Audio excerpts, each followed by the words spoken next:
ये अंगूठा इधर आएगा इस हिस्से में, और ये जो उंगली जाएगा इस हिस्से में डायगोनल जाएगा ऐसा।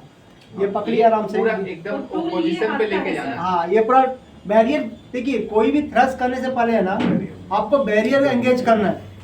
अगर बैरियर एंगेज नहीं करेंगे ना आप थ्रस्ट नहीं कर सकते, क्योंकि जब बैरियर ही नहीं है तो मूवमेंट तो आराम से हो रहा है, तो मूवमेंट होगा तो फिर आवाज कहाँ से आएगी? समोर येतं का?